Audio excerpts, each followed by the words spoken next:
So magandang umaga mga kalakwansa, sa mga Bisaya, mayong buntag kaning tanan. So nandito kami ngayon sa Pampanga sa may binhi, may educational tour ang mga bata ng Pangarap Elementary School. Tara, ikot tayo. Yung nasa taas na dinadaan natin mga kalakwansa ay mga sombrero na pinagkabit-kabit. Maaga pa kami nakarating dito mga kalakwansa, mga 5:30, madaling pa, kaya tambay-tambay muna kami, hinintay muna naming lumiwanag bago kami mag-ikot. So, ang binhi mga kalakwatsa ay hindi tungkol sa tanim, kundi ito ay pagpapakita ng mga kultura nating mga Pilipino. Mga katutubong awitin, katutubong sayaw, at mga larong Pinoy. Picture muna yung mga kasama natin mga kalakwatsa kasi 7 para magbukas. Kaya ini-enjoy muna nila yung sarili nila sa pagkuha ng larawan.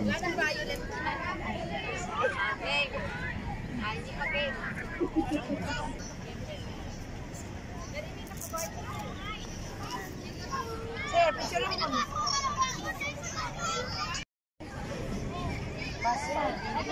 Asa si Mame? Doon na.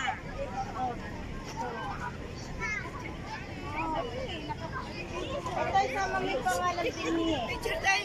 Si JP oh. JP, mag-picture naman tayo.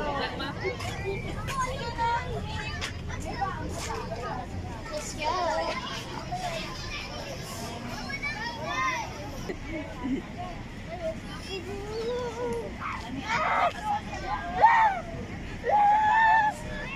Harap. Okay, picture. Okay. Sama sir. Ah? Sama ka sir. Much later. Magandang umaga! Ayan, kami po yung masaya at kayo ay nakarating ng ligtas dito sa aming lugar. Napagod po ba kayo sa inyong biyahe papunta dito? Napagod daw po ang ating mga estudyante. Maupo lamang kayo dyan at mag-relax at mag-enjoy dito sa binhi. Ako nga pala, si Nanay Virginia. Tawagin niyo na lang po akong Nanay Ini. Ito nga pala ang aking anak na si Bertie. Kawayan mo naman silang lahat, anak. Kumusta kayo lahat? Ayos lang po ba kayo? Mabuti naman. Kayong lahat ay malugod namin tinatanggap dito sa aking binhi. Ito ay atin. Nay, ibahagi mo naman sa kanila kung ano nga ba ang binhi. Alam niyo po ba na ang binhi sa konteksto ng kulturang Pilipino ay hindi lamang tumutukoy sa literal na buto ng mga halaman, kundi simbolo rin ito ng mga kultura at identidad ng mga Pilipino. Ito ay naglalarawan ng mga pinagmulan, tradisyon at paniniwala na nagbibigay buhay sa ating kultura. Ang binhi ay maaaring magpresenta ng mga pamana ng mga kaalaman, mga halaga at kaugalian na ipinasa mula sa isang henerasyon patungo sa susunod. At kahit sinin po ng guro, mga guro at mga magulang, palalimin muli natin ang pag-ibig natin sa ating bayan. Sa pagbisita nyo rito sa binhi, makakunta rito na mas lalo at mahalin ang ating mahal na bayan sa pamamagitan ng mga laro, awitin at mga sayaw. At alam niyo po ba na ang ating bansa ay bansa ng masasayang awitin at masasayang sayaw? At tayo mga Pilipino ay mahilig sa musika. Tama! Mahilig tayo sumayaw sa mga salong na awitin. Nay, anong kapuso ka rito? May marunong sumayaw. Talaga ba? Mahilig po ba kayong sumayaw? Iya sila. Gusto niyo po bang sumayaw? Sige nga, tingnan natin kung sino sa inyo ang may malalim na pagkakakilala sa ating kultura. Sabayan nga natin ang isang kilalang sayaw Pinoy. Pero bago yan, alam niyo ba na mayroon po tayong mga katutubong sayaw na hango sa galaw ng mga hayop. At isa na dito ang itik-itik. Pwede niyo po ba kaming sabayan? Maestro!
Ang awitin ng ating pong singsing?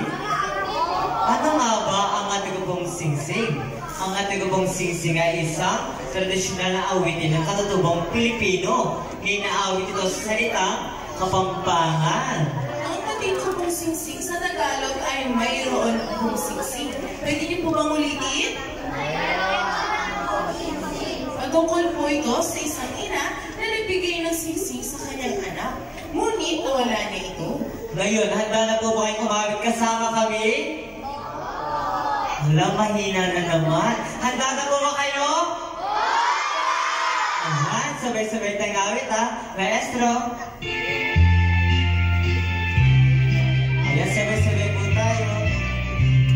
Atin ko pong singsing, meron niyang timpuhan, ama na periti, kanigong ibatan, sa katesilino, singenong akapan, mewalaya iti, epagkamalaya, insukaling lukpo, susukul king manwa, tiguros kong kamay, mabuning na mesa, ginumang manahi, kinsinsing kong mana, kalulong puso ko, maginuya kaya.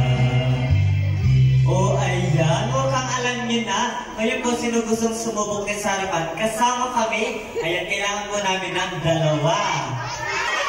Ayan, kailangan po natin si Ma'am at si Sir.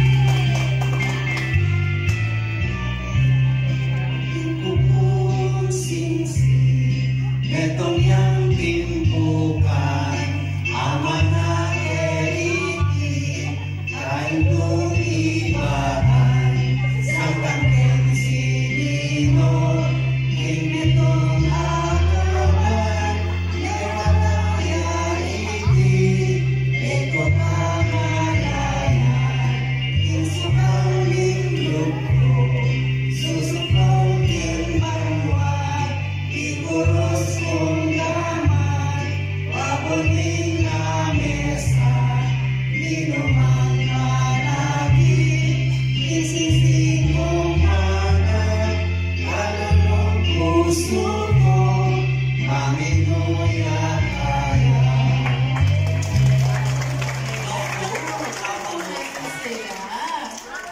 Napag-usip na lang umawit. Muli palakpan po natin sila. Ang gagaling po ni Ma'am at Sir para po talaga silang Kapampangan.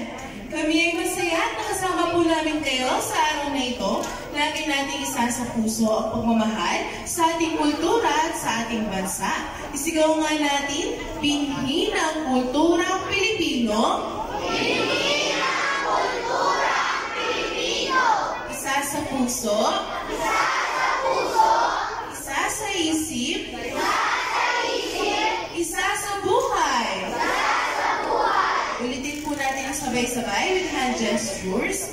Binhi ng kulturang Pilipino, isa sa puso, isa sa isip, isa sa buhay.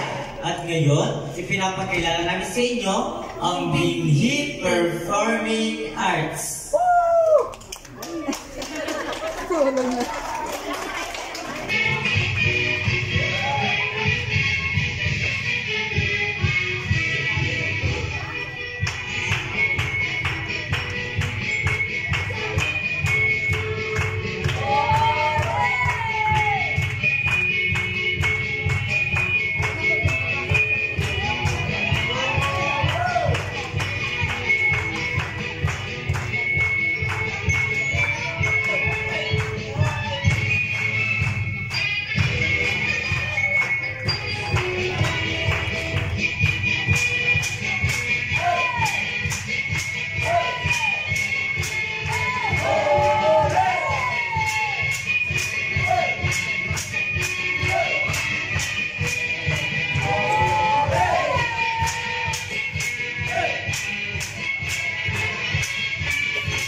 Kumusta po kayong lahat? Nagustuhan niyo po ba ang mga awitin at sayaw sa ating unang bulwagan? Kung ganoon, dito po sa ating kalawang bulwagan ay marami tayong paksang pahapyawan, katulad po ng mga katutubo, mga bandila ng Revolusyong Pilipino, mga sinaunang kagamitan, at mga kapistahan. Magandang umaga po, at ako nga po pala si Ginoong Red, na pwede niyong tawagin Kuya pala. Ngayon ay sisimulan na po natin ang ating diskusyon sa mga katutubo. Ayun po, kung mapapansin niyo po sa likuran ay meron tayong mga imahe ng mga katutubo. Pag sinabi po ba natin katutubo, ano po ang inyong mga naiisip? Lumang tao? Mga ninuno? Ano pa po? Mga damit? Ayan. Pag sinabi po natin katutubo, sila po ay matatagpuan sa Hilaga at gitnang Pilipinas. Sila po ang mga Ifugao, Kalinga, Alangan, Hanunoo, Isnad at Ibaloy. Sila po ang mga tinatawag nating ancestor o mga unang magulang. Sila po ang mga katutubo po ay ang mga unang Pilipino na nirahan sa ating bansa. Ngayon ay dumako na po tayo sa bandila ng Revolusyong Pilipino. Nakikita niyo po ba yung unang flag sa ating taas? Ayan, ano po ang nakasulat? KKK. Alam niyo po ba kung anong ibig sabihin ng KKK? Sige nga po, kataas-taasan. Tama. Ang mga bandila po ito ay sumisimbolo sa kapatiran ng mga Pilipino, hindi sumukos na ipaglaban ng ating bansa sa mga mananakop. Tigling, tama. Palakpakan naman natin si Ate. At ang tinigling po ay kilalang sayaw Pinoy na ginagamitan ng dalawang mahabang kawayan na itinatambol sa sahig upang gumawa ng isang ritmo o ng isang tunog. Ngayon ay ipaparinig po nila kung paano nga ba ito gumagawa ng tunog.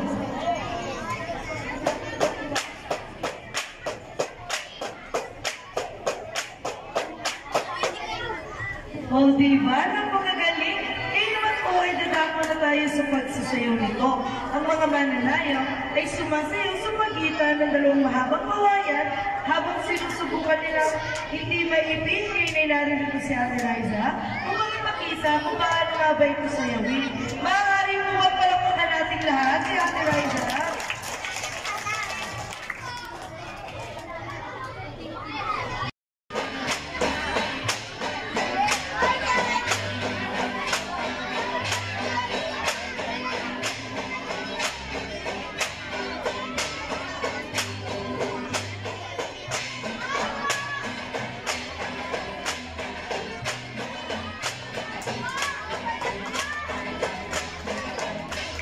Ayan, palakpakan po natin ulit si Ate Liza.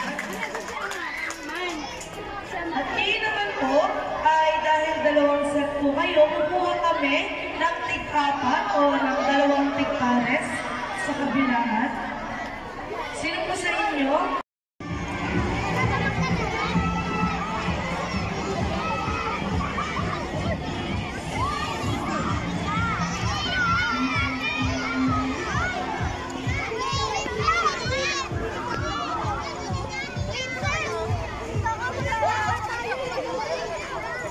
Pagkatapos ng show, balik laro na ang mga bata.